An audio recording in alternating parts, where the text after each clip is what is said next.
really big car show in Detroit, the Motor City. It's called the North American International Auto Show.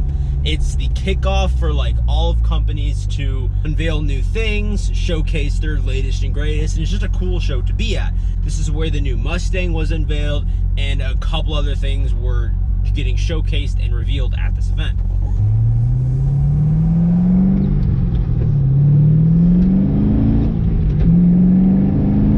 After the show happens in Detroit, it does travel to different areas, but Detroit, like my hometown, that's where it was supposed to kick off, and that's where like the first people to see all these new cars were going to be.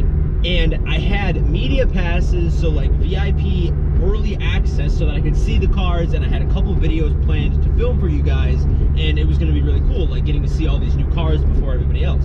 But the show was on the 14th and 15th of September, and I work as an accountant, and it's a really important deadline, and I tried to, but I was not able to get off work, so I was pretty upset about that. There was a lot of cool stuff planned, and I was excited, but that didn't end up happening. So since we didn't get a chance to go see it in person, we're gonna talk about this.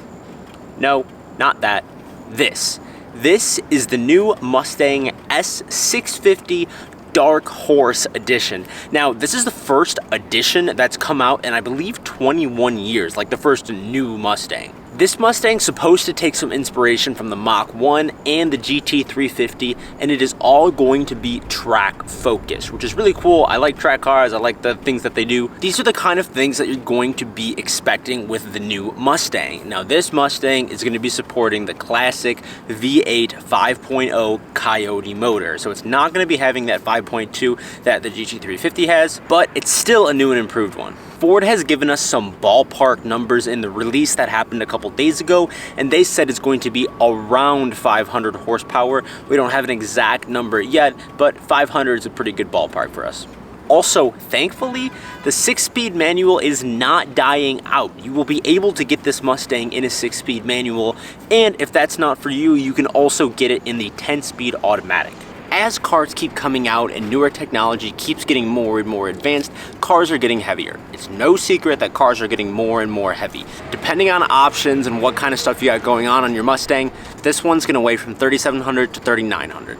So still not bad, it's staying under that 4,000 pound mark, which I think is pretty good.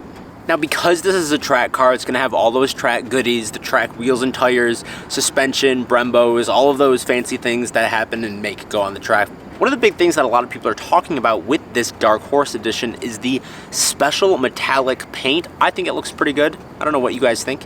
It's nice to see that kind of metallic, flaky style coming back a little bit. Another thing that's kind of nice to see is the strength of this motor. The motor has forged internals, and I don't know if that means that there could be a boosted version coming in the future, if it's going to be easier for aftermarket companies to boost it. I'm not really sure what that's going to mean, but it's nice to see it has that strength there. Right now, Ford has released no price information on this, but personally, if I had to guess, I would say around the $80,000 mark. I think that's pretty good. That might be a little pricey, maybe more like the $70,000 mark, but you really never know with the way that dealers are going lately. I know Ford has talked about just getting dealers out of the equation, but I don't know if that's something that's actually gonna happen and actually gonna affect the price of this. But like I said, this isn't gonna come out until 2024, so we really don't know. Forget about the price of this car for a second and just think about the Mustang as a whole. For this reason, for this one reason, I think that these next couple years of Mustangs are gonna be selling out and selling more than they ever have. Simply because it is the only thing left. There is no more American muscle. The Camaro's dying, the Charger's dying, the Challenger's dying. All of these things in 2024 will be gone. And the Mustang is really the only thing right now that's replacing them. Yeah, the Corvette is still there, but that's not even really in the same class. I don't really see a great option right now for alternatives to buy in 24 other than that Mustang. Ford's going to be taking the cake simply because there's nobody to compete with them. There are some really cool things on the horizon, like that new electric Charger, the Hornet, the new Z06. Yeah, these are all cool things, but I just don't think they're really in the same class and competing against the same type of buyer that the Mustang is. We're going to end this video off with a poll, guys.